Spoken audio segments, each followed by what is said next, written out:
This can be standing, this can be kneeling, or double kneeling here, curl to press. 30 seconds on, 30 seconds off, max reps. Questions? I wanted to make my impact, you know, and serve my country in the way that I could. I mean, I had a lot of intense body pain. I mean, no amount of pain meds they were giving me were making that stop.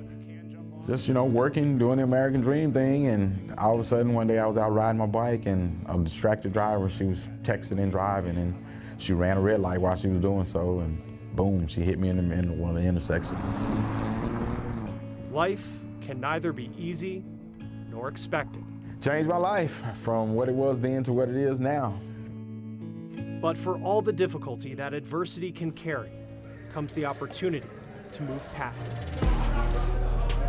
Inside this gym, oh, my arms are burning out! You'll find many who don't see unthinkable hardship as insurmountable challenge. It doesn't matter what your injury is, it's how you bounce back from that. An attack during a mission in Iraq in 2006 changed Green Beret Randy Nance's life forever. You look at yourself differently just because you do have some disabilities. And as much as I don't ever want to admit that or say that I'm disabled, it's a fact. I'm missing a part of my leg. His injuries ended his military career. I thought, man, the best years of my life may be behind me. It was the first time I'd ever had that thought.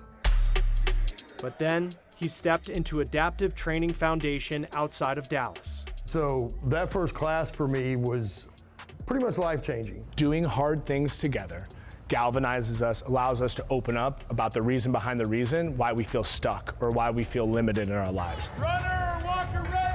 David Vobora founded this nonprofit after spending 5 years in the NFL. Putting on a football helmet and going down on the gridiron pales in comparison to what they experienced, but the thinking around it was very synonymous. People with disabilities from across the country apply to take part in customized 9-week training programs here at no cost. Definitely helped me keep progressing in the good things, staying away from the bad things. Marine veteran Brian Aft lost his legs while serving overseas. Then it was a couple years in recovery at the hospitals and developed a really bad heroin problem.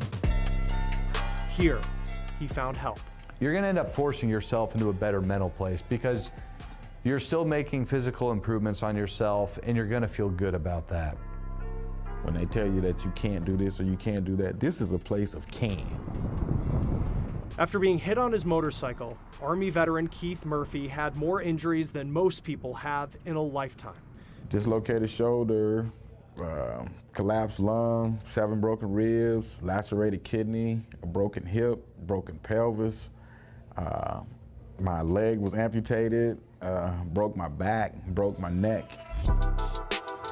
But no injury could take away his ability to fight back. I was determined to make my life back where it was before this happened, despite missing a leg. There is nothing that I can't do. I just recently rode my motorcycle to Mount Rushmore from here in Dallas. Round trip was 2,135 miles. I rode it all by myself. Easy. It's two-legged people that won't do it, but I did it, and there's nothing that you can't do. More than 60 million Americans live with a disability. While many may never come to this gym, David hopes they hear the message that comes from it. Wow, it's that moment that is actually the catapult to be able to position you to see beyond what you thought was possible for your life, but it just takes you kind of being this sponge to say, God, universe, right? I'm willing, you know, to have your way with me, and I'll trust that it's going to be for my benefit.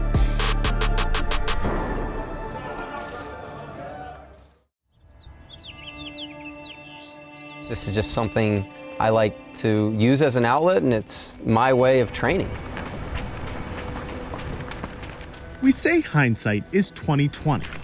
Interesting, because at least in the case of Aaron Yoder, it's crazy, your reaction time's so much faster than when you're running backwards. He doesn't look at what's behind him. I mean, every once in a while I'll just take a gander, but when I'm doing sprints and all my training, yeah, you don't want to run. You don't want to look backwards. When I go and run somewhere outside of Lindsborg, I definitely get some looks. Here in Lindsborg, I would probably only get looks if I was running forward, because everyone knows. Aaron is the world's fastest backwards runner.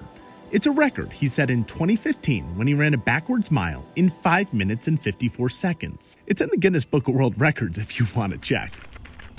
Now I know what you're thinking. Why? Why this when Aaron could just run forward? I think I pretty much tapped out on the forward running. I went as far. My God said you went farther than what I thought you would, actually. Well, he knows everything, so he's like, yeah, actually I knew. It's because he has to.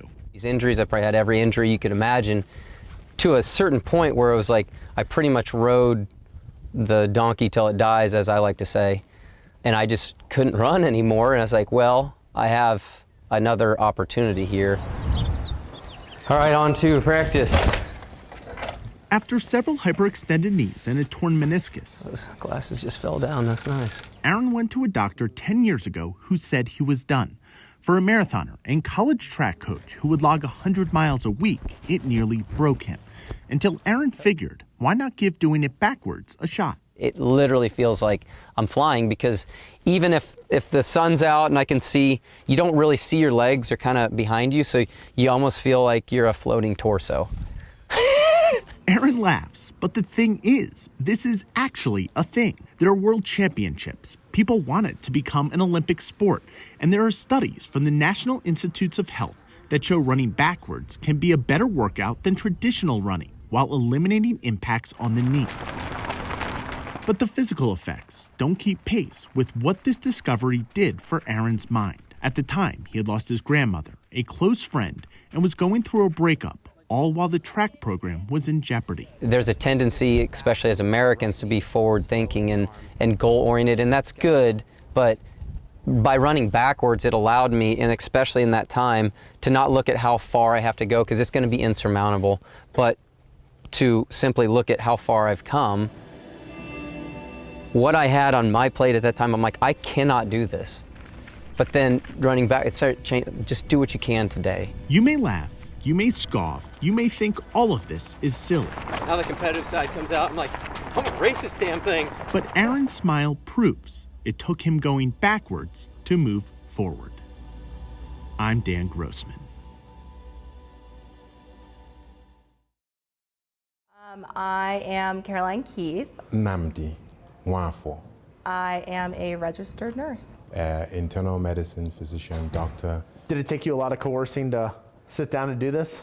Not really, because it was Dr. Kumar that called, and yes, yeah, she called. So when she calls, you're like, yeah, yes. I know, yes. This isn't your typical interview. It's like kind of nice. When we sit down with frontline healthcare workers like Caroline Keith and Dr. Namdi Nwafo, it's usually to talk about their work. What do you think when people call you a hero? But on this day, this interview is about them. The first thing I think of is that we are all heroes. Do you think the pandemic, and because it was, and I hate this word, but I'm gonna have to use it, unprecedented for so many people, do you feel like in the eyes of some it changed how we perceive heroes and who we consider them to be? You know, that's a tough question, because I think I do, just because the term hero, I see both sides to it. Some people are all for it. They say, you know, you guys are the heroes, you're on the front lines, this and that. But then there's one other side that says, you know, we're just humans. We can't like put these people on, or we can't put like frontline workers on a pedestal, because that holds a certain expectation to them. Like they don't have their own battles, traumas, heroes. Who's your hero been over the course of the last 2 years? My wife, just because of the way she's handled everything. My dad was my hero, for sure. For millions of frontline healthcare workers across the country, the stress of the pandemic has led to certain hardships we think heroes are immune to or can power through. But as Caroline said, they're human, and just as they show up for us, they've had people show up for them. There was one extremely difficult shift that I had, and to be completely honest, I left in tears. And I remember actually calling him when I was on my way home and I was like, what did I do wrong? I keep replaying this and am I missing something? And he was just like, you know what, you did the best you can. That's really all you can do. And that helped too, because again, with nurses, hearing that from a physician and from also someone that I've looked up to my whole life, it was like extra special because I was like, okay, I can do this. The same goes for Nnamdi's wife, Nanka. Do you let her know how much she means to you? All the time. Every single day that I leave the house or I come back, I see that. She's managed to homeschool their 2 kids, work at a law firm, and care for Nnamdi in times when he's needed her the most. We started this process, especially when she was going through that stressful time, where I come back and we take a walk. It's something we now take out time to do specifically, just us. We still have the time with the kids, but it's something that we actively make out time to do together. By definition, a hero is someone we idolize for extraordinary traits. But to some, a hero is someone who can simply be there always.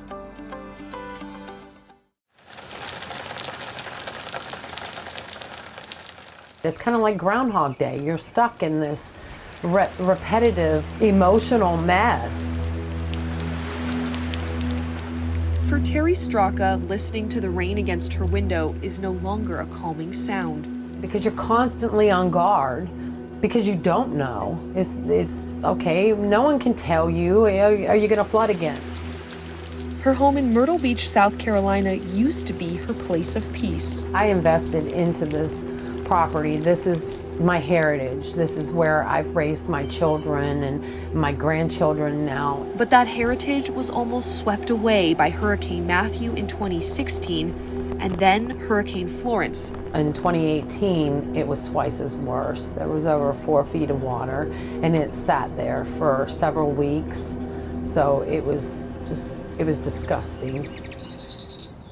She and her family lost everything inside their home twice. Like, for example, we're standing right here and the water was up over my chest, and I know this because I boated up in here. Terry was able to make some repairs with her insurance money and immediate emergency money from FEMA. The FEMA assistance, it was only half. I only got half of what the damage actually was. FEMA offers up to $30,000 to help storm victims repair their homes immediately. Terry qualified for a long-term flood solution, a federal program to have FEMA pay to raise her house so it was protected from future floods. But that money still hasn't arrived. So she and her neighbors looked into another long-term solution, a buyout from FEMA, which would help cover the costs of her buying a new house. According to FEMA, buyouts can take months, but families actually trying to get a buyout say it's taking far longer. It's been 3 years, and essentially we're just getting to the point as to where the assessments are to do the relocation program. According to current laws, the buyout offer is based on the home value before the disaster hit. For Terry, this would leave her family with nowhere to go.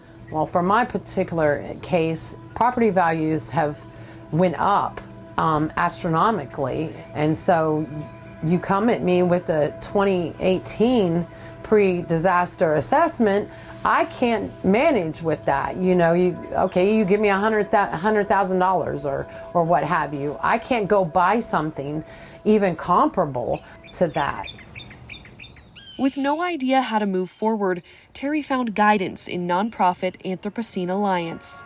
The Alliance is connecting the millions of families in flood-prone areas across the country to help them navigate FEMA's process when flooding happens. We've actually brought together 5 partners who can provide legal services, scientific advice, organizing, various other skill sets to help a community confront the challenges that they face.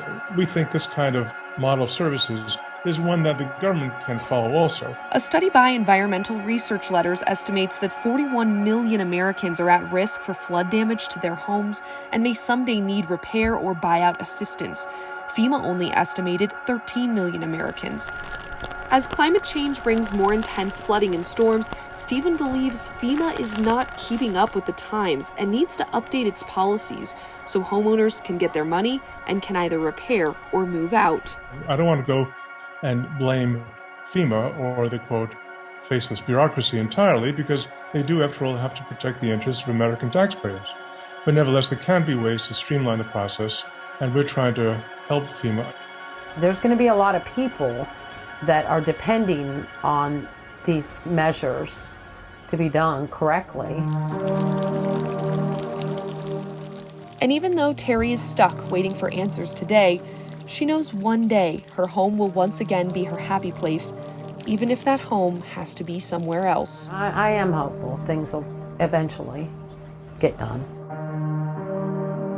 I'm Alexa Liacco.